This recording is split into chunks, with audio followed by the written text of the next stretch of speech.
अस्सलाम वालेकुम dear students, मैं हूं अब्दुल रज़्ज़ाक और सेकंड ईयर फिजिक्स में chapter 19 dawn of modern physics में हम एक्सरसाइज शॉर्ट क्वेश्चंस की डिस्कशन कर रहे हैं। आज हमने शॉर्ट क्वेश्चन नंबर 19.4 से डिस्कशन का आगाज करना है। सो डिटेल डिस्कशन के लिए व्हाइट बोर्ड की तरफ चलते हैं। डियर स्टूडेंट्स, हम chapter 19 dawn of modern physics में एक्सरसाइज शॉर्ट क्वेश्चंस डिस्कस कर रहे हैं। Short question 19.4, if the speed of light were infinite what would the equations of special theory of relativity reduce to. So जो special theory of relativity की equations हैं वो क्या हैं? वो हैं t is equal to T not over 1 minus we square over C square और denominator का होल अंडर रूट है। फिर इसके बाद जो लेंथ कॉन्ट्रैक्शन की इक्वेशन है वो है L not into 1 minus we square over C square और एल नॉट के अलावा बाकी टर्म का अंडर रूट है। और मास वेरिएशन की इक्वेशन है m is equal to am not over under root 1 minus we square over C square.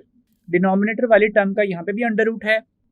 अब यहाँ पे टी नॉट प्रॉपर टाइम है, किसी मूविंग फ्रेम के अंदर मौजूद क्लॉक के जरिए से मेजर किया गया टाइम किसी इवेंट के लिए। एल नॉट क्या है? मूविंग स्केल के अंदर मौजूद स्केल से ही उस स्पेसशिप की अपनी मेजर्ड लेंथ है। और एम नॉट क्या है? Am not rest mass of an object placed in moving frame है। और यहाँ पे टी क्या है? टी है टाइम इंटरवल किसी इवेंट के लिए जो कि किसी रेस्ट के ऊपर मौजूद ऑब्जर्वर ने मेजर किया है रेस्ट के ऊपर मौजूद क्लॉक के जरिए से। अब ऑब्वियसली ये रेस्ट पे मौजूद ऑब्जर्वर फॉर एग्जांपल जो अर्थ पे है ये स्पेसशिप के हिसाब से तो रिलेटिव मोशन में ही है। ऐसे ही ये लेंथ क्या है? ये लेंथ रिलेटिव लेंथ है स्पेसशिप की किसी ऐसे स्केल के रिलेटिव मेजर की गई जो कि रेस्ट के ऊपर मौजूद है। सो उस हिसाब से ये जो लेंथ्स हैं ये कम हो जाएंगी, श्रिंक हो जाएंगी, कॉन्टैक्ट कर जाएंगी। और एम क्या है? एम है इंक्रीज मास किसी ऑब्जेक्ट का। जब ऑब्जेक्ट स्पीड ऑफ लाइट को अप्रोच करता है तो उसका मास इंक्रीज हो जाता है। अब यहाँ पे ये कहा गया है कि हम c की वैल्यू को सपोज कर लेते हैं कि ये 3 इंटू 10⁸ मीटर पर सेकेंड नहीं है बल्कि स्पीड ऑफ लाइट नेचर में इन्फिनिटी है। तो उस सूरत में ये इक्वेशंस क्या बन जाएंगी? सो ये इक्वेशंस कुछ इस तरह से इवॉल्व होंगी कि ये जो इक्वेशन है t is equal to T not over under root 1 minus we square over C square, इसमें सी स्क्वेयर की जगह पे इन्फिनिटी स्क्वेयर आएगा। ऐसे ही लेंथ कॉन्ट्रैक्शन की इक्वेशन में L is equal to L not, साथ क्या लिखा जाएगा? 1 minus we square over infinity square लिखा जाएगा। और मास वेरिएशन की इक्वेशन बन जाएगी M is equal to am not over under root 1 minus we square over infinity square. हम ये बात जानते हैं कि इन्फिनिटी का स्क्वायर भी इन्फिनिटी होता है। तो इक्वेशन बन जाएगी t is equal to T not over under root 1 minus we square over infinity, L is equal to L not into under root 1 minus we square over infinity and m is equal to am not over 1 minus we square over infinity और denominator में मौजूद term का whole under root भी है। हम सब ये बात जानते हैं कि जब भी हम किसी वैल्यू को इन्फिनिटी से डिवाइड करते हैं तो वो टर्म जीरो हो जाती है। सो इन इक्वेशंस में ये टर्म्स जीरो हो जाएंगी। इक्वेशंस क्या बन जाएंगी? t is equal to T not over under root 1, l is equal to L naught multiplied with under root 1 and m is equal to am not over under root 1। So under root 1 तो 1 ही होता है तो t is equal to T naught आएगा, l is equal to L naught और m is equal to M naught. इसका मतलब है कि अगर speed of light 3 into 10⁸ metre per second होने के बजाय नेचुरली इन्फिनिटी होती तो फिर चाहे आप जिस मर्जी स्पीड को अप्रोच कर लेते आप स्पीड ऑफ लाइट को अप्रोच नहीं कर सकते थे। वैसे तो फिलहाल भी जो स्पीड ऑफ लाइट है वो काफ़ी हाई वैल्यू रखती है, उसको अप्रोच करना भी मुश्किल है, लेकिन सब एटॉमिक स्केल के ऊपर particles relative to speed of light move कर सकते हैं। लेकिन अगर स्पीड ऑफ लाइट इन्फिनिटी होती तो ये बात भी पॉसिबल नहीं थी और उस सूरत में ना कोई टाइम डायलेशन का इफेक्ट आना था, ना ही कोई लेंस कॉन्ट्रैक्ट होनी थी और ना ही किसी फास्टली मूविंग ऑब्जेक्ट के लिए मास वेरिएशन एक्सपीरियंस किया जाना था। सो क्वेश्चन का आंसर कुछ इस तरह से डिस्क्राइब होगा। With the reference to special theory of relativity, equations of time dilation, length contraction and mass variation are given by t is equal to t naught over under root 1 minus v square over c square, L is equal to L naught under root 1 minus v square over c square, and m is equal to m naught over under root 1 minus v square over c square. If instead of c is equal to 10 raised to power 8 meter per second, the speed of light was infinite, i.e. c is equal to infinity, the above equations would reduce to. अब time dilation की equation क्या बन रही है? t is equal to t naught over under root 1 minus we square over C square में इस c की जगह पे हम इन्फिनिटी सब्सटीट्यूट कर रहे हैं. सो इक्वेशन बन रही है t naught over under root 1 minus we square over infinity square. और इन्फिनिटी स्क्वेयर भी इन्फिनिटी होता है. जब भी किसी टर्म को इन्फिनिटी से डिवाइड किया जाता है वो टर्म जीरो बन जाती है. सो इक्वेशन बन रही है t not over under root 1 minus zero square, और फर्दर ये equation t not over under root 1 के इक्वल है, और फर्दर टी नॉट आंसर आ रहा है. दैट मीन्स टी नॉट के इक्वल है. ऐसे ही लेंथ कॉन्ट्रैक्शन की इक्वेशन है L is equal to L naught into under root 1 minus we square over C square, जो कि क्या बन जाएगी L naught into 1 minus we square over infinity square. अब जब भी किसी चीज को इन्फिनिटी स्क्वेयर से डिवाइड किया जाता है या इन्फिनिटी से, वो टर्म जीरो बन जाती है. सो इक्वेशन बन रही है L naught into under root 1 minus zero square, that is L naught into under root 1, that is equal to L not.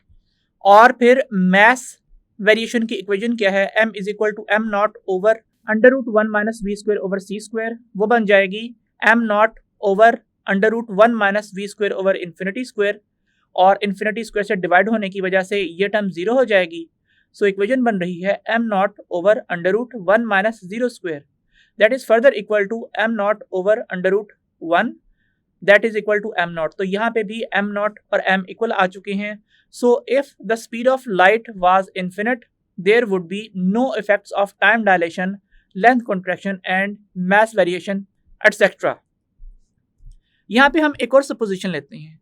हम कहते हैं कि लेट्स से एक सर्टेन टेम्परेचर के ऊपर जो स्पीड ऑफ साउंड है वो है 350 मीटर पर सेकेंड. और अब अगर कहा जाए कि जो स्पीड ऑफ लाइट है वो सपोज की गई है कि वो स्पीड ऑफ साउंड के इक्वल है by nature, that means c की वैल्यू कितनी है? वो है 350 मीटर पर सेकेंड. हम ये बात जानते हैं कि 1 किलोमीटर किसके इक्वल है? वो 10 रेज़ टू पावर 3 मीटर्स के इक्वल है. इस वजह से 1 मीटर वो 1 over 10 raise to power 3 kilometre के इक्वल होगा, या फिर 10 raise to power minus 3 kilometre के इक्वल होगा. ऐसे ही जो 1 आवर है वो 3600 सेकेंड्स के इक्वल है. इस वजह से 1 सेकेंड किसके इक्वल आएगा? वो 1 ओवर 3600 आर के इक्वल आएगा.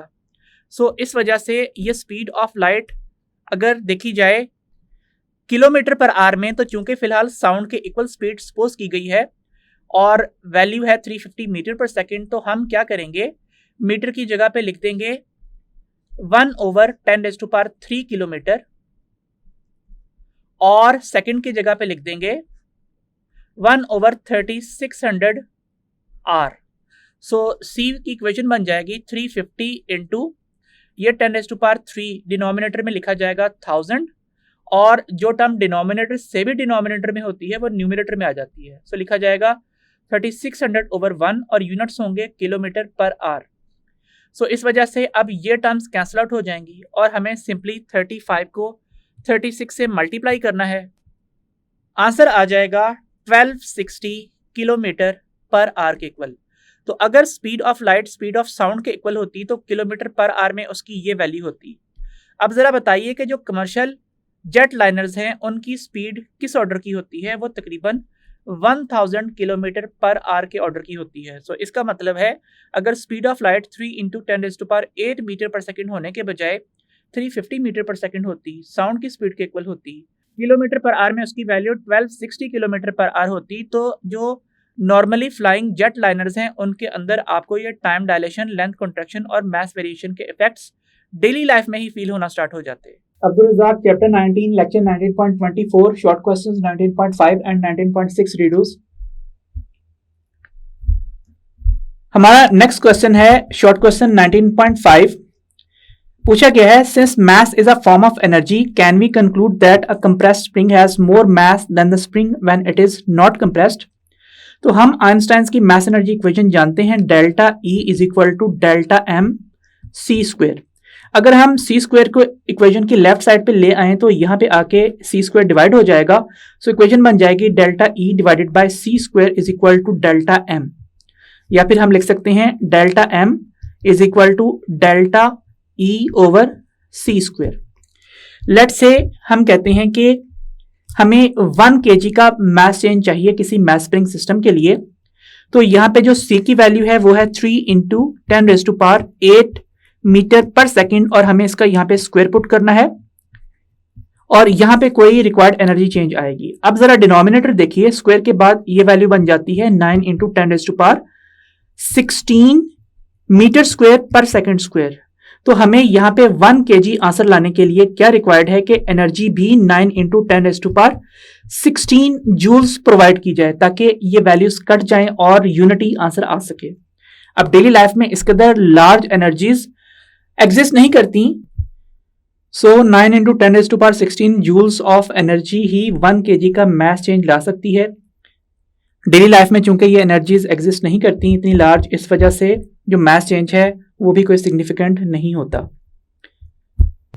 अब हम देख लेते हैं कि हमने इस क्वेश्चन का आंसर डिस्क्राइब किस तरह से करना है। A compressed spring does not has more mass than the same spring when it is not compressed as delta M is equal to delta E by C square. Here C square is a very large quantity. This implies that a significant mass change requires very large energy. In everyday world, energy changes are too small to provide measurable mass changes, so a small provided energy cannot cause significant mass change. Next short question की तरफ चलते हैं। Question है, as a solid is heated and begins to glow, why does it first appears red? Dear students, हम Wien's displacement law जानते हैं कि किसी भी ब्लैक बॉडी रेडिएटर के लिए जो most intense wavelength lambda maximum और टेम्परेचर का प्रोडक्ट है, यहाँ पे टेम्परेचर केल्विन में है, वो 2.9 इंटू 10⁻³ मीटर केल्विन के इक्वल होता है। तो जैसे जैसे टेम्परेचर बढ़ता चला जाएगा वेवलेंथ कम होती चली जाएगी।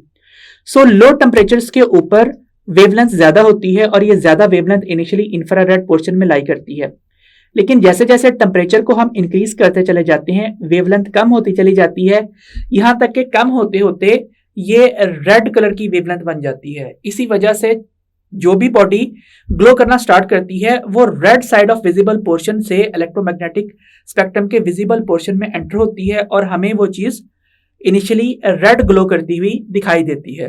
अब हम जरा देख लेते हैं कि हमने इस क्वेश्चन का आंसर डिस्क्राइब किस तरह से करना है। हम इसको इस तरह से डिस्क्राइब करेंगे, the temperature of a body and corresponding most intense wavelength lambda max are related by Wien's law.